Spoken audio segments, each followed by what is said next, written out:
Assalamualaikum warahmatullahi wabarakatuh. Salam yuridis. Salam justisia. Halo Sobat HK, semoga tetap semangat dan sehat selalu ya. Kembali lagi di podcast HK. Untuk Sobat HK yang belum menonton episode sebelumnya, bisa nonton di akun resmi kita di YouTube, yaitu HMPS HKI. Ya, saya Dewi Halatul Widati bersama rekan saya Hilmi Milian Madani. Nah, pada episode kali ini kita akan membahas tentang alternatif penyelesaian sengketa. Wah, tema pada kali ini sangat menarik sekali ya teman-teman. Alternatif penyelesaian sengketa. Alternatif sendiri merupakan pilihan lain dalam konteks sengketa atau penyelesaian masalah nih Mas. Jadi untuk tema kali ini kita akan bahas mengenai alternatif penyelesaian sengketa di luar pengadilan ya teman-teman. Benar sekali Kak Wida. Pada episode ini kita akan membahas tentang bagaimana sih menyelesaikan sengketa dengan cara mediasi. Temanya sudah menarik, materinya juga harus valid ya. Iya, jadi untuk kali ini kita sudah mendatangkan narasumber nih Mas. Narasumber kita itu sangat luar biasa, yaitu dosen kita sendiri. Wah.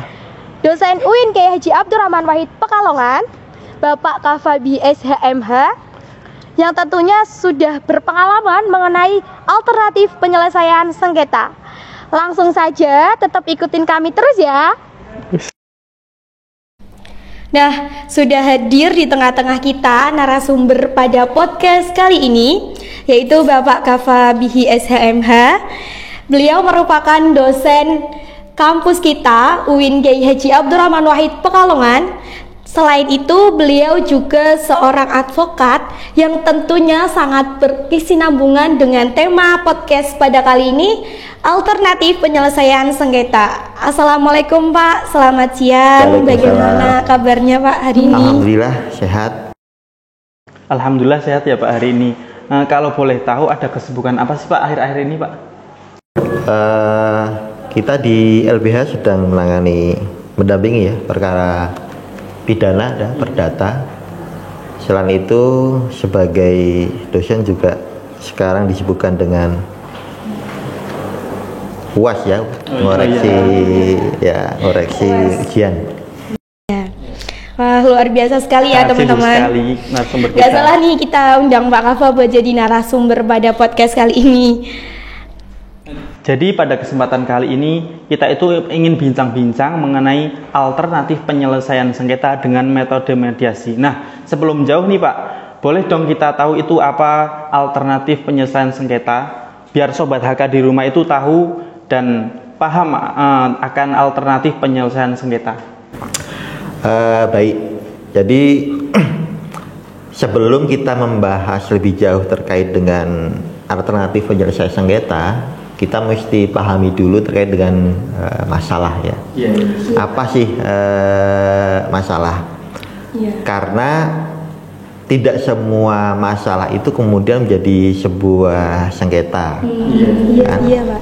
Tidak semua sengketa kemudian juga menjadi konflik. Misalnya apa? Misalnya ada beberapa masalah yang kemudian nanti ketika ada pemberat menjadi sengketa. Misalnya gini, misalnya salah satu contoh masalah ya. Kalau kita sebagai mahasiswa kemudian tidak presentasi, itu kan masalah. Tapi kan masalahnya sendiri kan dia tidak presentasi. Tetapi menjadi masalah ketika dia tidak presentasi, tetapi kemudian berdampak pada mahasiswa lain. Nah, ada pemberat, ada pihak lain. Kemudian masalah ini juga bisa menjadi berat misalnya ketika ada kepentingan banyak orang berdampak pada orang lain, maka kemudian bisa jadi timbul sengketa. Jadi ketika masalah ini ada pemberat misalnya pihak lain, materi, kemudian martabat, kepentingan bisa menjadi sengketa. Nah, sengketa bisa juga berkembang menjadi konflik ketika juga ada pemberat yang lain ya. Misalnya di situ ada misalnya kita berhutang ya. Atau begini, kita punya bisnis ternak lele misalnya. Tetapi uang yang kita gunakan itu kita hutang ya. Maka ketika kita bangkrut, kita berdampak kan, karena kita berurusan dengan dia kan, kita berurusan dengan orang lain. Nah, masalah sengketa konflik itu nanti ke atas ada titik kejenuhan. Titik kejenuhan itu kemudian ada upaya resolusi. Nah, resolusi di dalam kajian ilmu hukum itu ada yang dinamakan litigasi dan non litigasi. Nah, non litigasi itulah yang kemudian banyak disebut dengan alternatif penyelesaian sengketa. Penyelesaian sengketa yang dilakukan di luar pengadilan. Seperti itu. Oke Pak, berarti alternatif penyelesaian sengketa ini kan masuknya ke non litigasi dan juga didasarkan oleh kesepakatan bersama ya Pak. Lalu kira-kira apa sih yang menjadikan alternatif ini itu dipilih untuk menyelesaikan suatu permasalahan Pak? Jadi gini, awal muncul alternatif penyelesaian sengketa ini salah satunya adalah karena kalau kita memilih jalur pengadilan itu kan pasti prosesnya lama. Maka salah satu keuntungan non litigasi adalah tentu lebih cepat ya.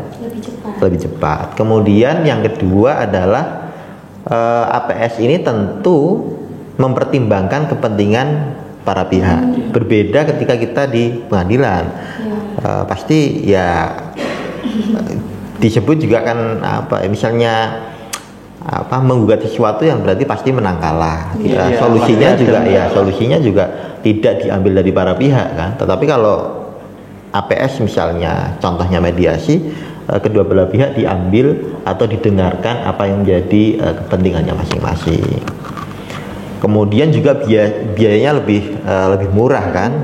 Waktunya lebih cepat, biayanya lebih murah. Kurang lebih seperti itu.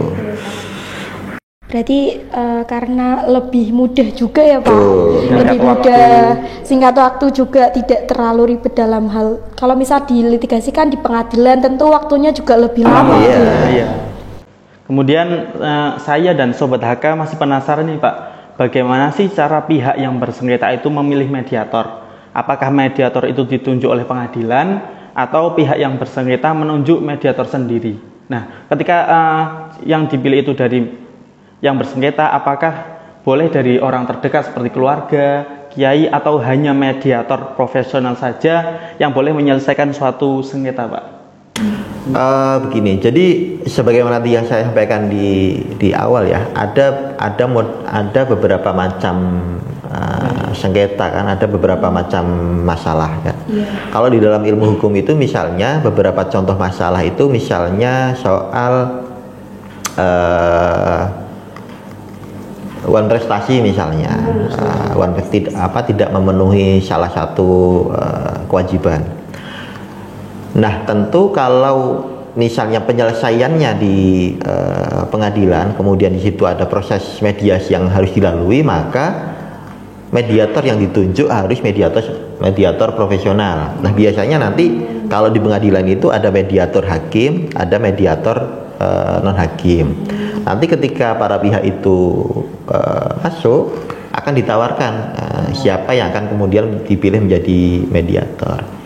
Tetapi juga tentu di masyarakat kalau kemudian ada persoalan, tidak menutup kemungkinan beberapa tokoh agama menjadi menyelesaikan masalah, menjadi mediator. Misalnya salah satu contoh kasus, bahkan yang terbaru ini Menteri Hukum dan HAM akan mengusulkan kepala desa itu akan dibekali pengetahuan paralegal. Jadi ketika ada masalah yang misalnya sederhana bisa dimediasi oleh kepala desa. Jadi seperti itu yang terbaru seperti itu. Kalau di pengadilan ya memang harus mediator profesional, atau misalnya mediator profesional bersertifikat bisa membuka layanan mediasi. Tetapi kalau di masyarakat bisa menunjuk. Pada poinnya kan masalah ini selesai. Nah, siapapun yang menyelesaikan ya tergantung pada pihak, seperti itu. Berarti bisa dibilang mediator itu tergantung sengketa kasusnya gitu ya Pak, pengadilan atau enggaknya gitu, seperti itu Pak. Ya, kan berhubung kita juga anak hukum ya Pak. dasar hukum dari alternatif penyelesaian sengketa itu sendiri apa sih Pak? Jadi ada beberapa dasar hukum yang menjadi dasar bagaimana proses alternatif penyelesaian sengketa ini dilakukan. Yang pertama tentu Undang-Undang Nomor 30 Tahun 1999 tentang arbitrase dan mediasi. Kemudian ada juga Undang-Undang Nomor 1 Tahun 2016 tentang proses mediasi di pengadilan. Selain itu berkembang beberapa aturan terkait proses mediasi, misalnya soal penerapan RJ ya, Restoratif Justice, penyelesaian perkara pidana melalui peraturan Kapolri. Ini juga bagian dari implementasi mediasi dan keadilan restoratif justice di Indonesia. Jadi memang ada beberapa perkara pidana yang diupayakan untuk bisa diselesaikan lewat proses mediasi. Oke. Berarti tadi sudah dijelaskan ya bahwasanya dasar hukumnya itu valid. Kemudian untuk tahap proses penyelesaian sengketa melalui mediasi itu apa saja sih Pak prosesnya biar sobat HK di rumah itu tahu caranya gitu? Terkait dengan proses mediasi ya.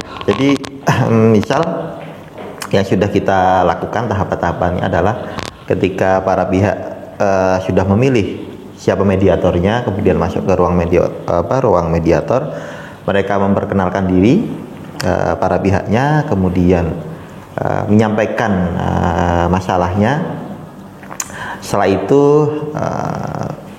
di beberapa kasus untuk mengidentifikasi masalah, untuk mengetahui peran masing-masing kita bedakan. Jadi kita berbicara dengan salah satu pihak yang lain di luar, begitu sebaliknya. Jadi kita bisa mendapatkan informasi yang utuh yang menjadi masalah para pihak.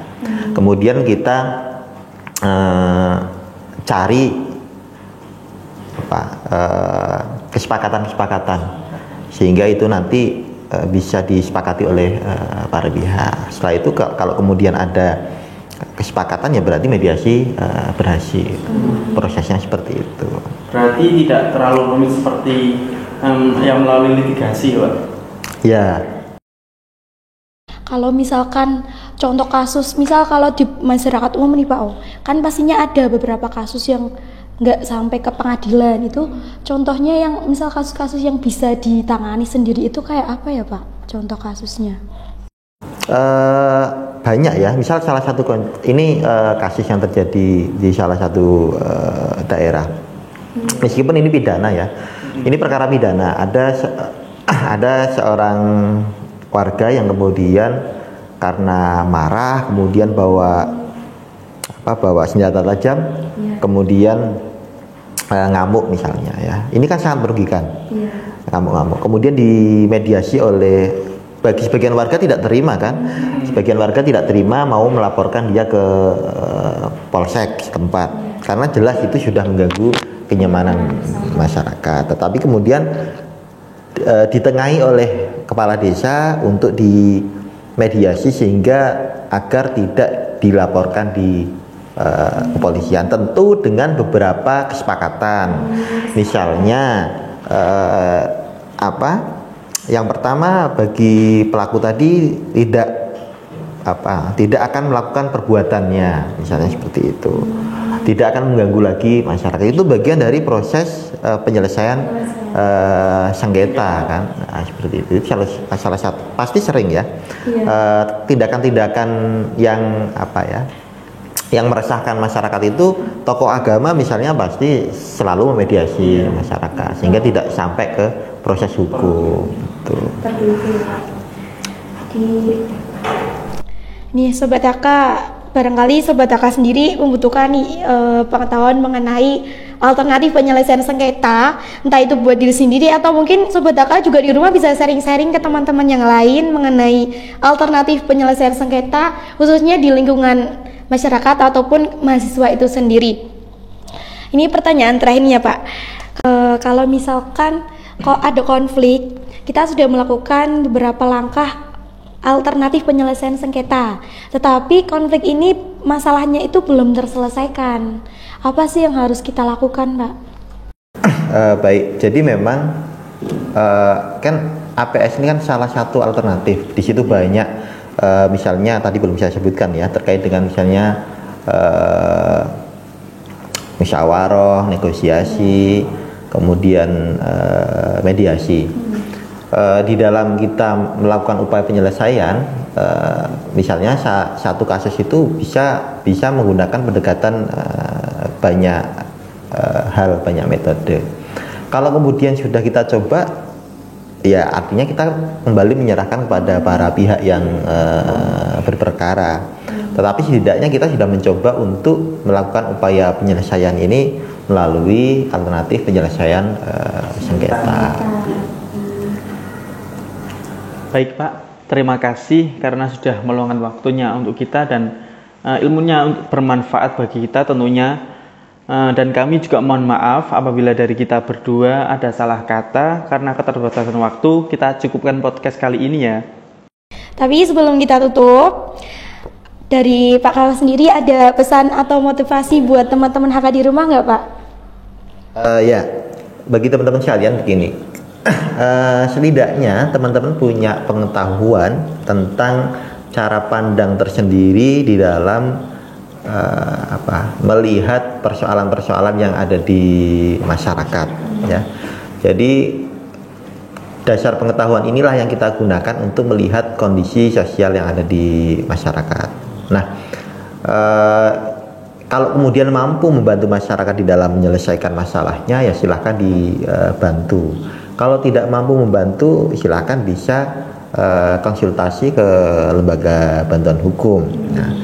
Nah, yang jelas apa yang ada di masyarakat ini bisa kita kaji, bisa kita lihat, bisa kita gunakan untuk menambah pengetahuan kita di dalam kita nanti melihat masalah-masalah secara objektif. Saya kira itu ya, yang bisa saya baikkan.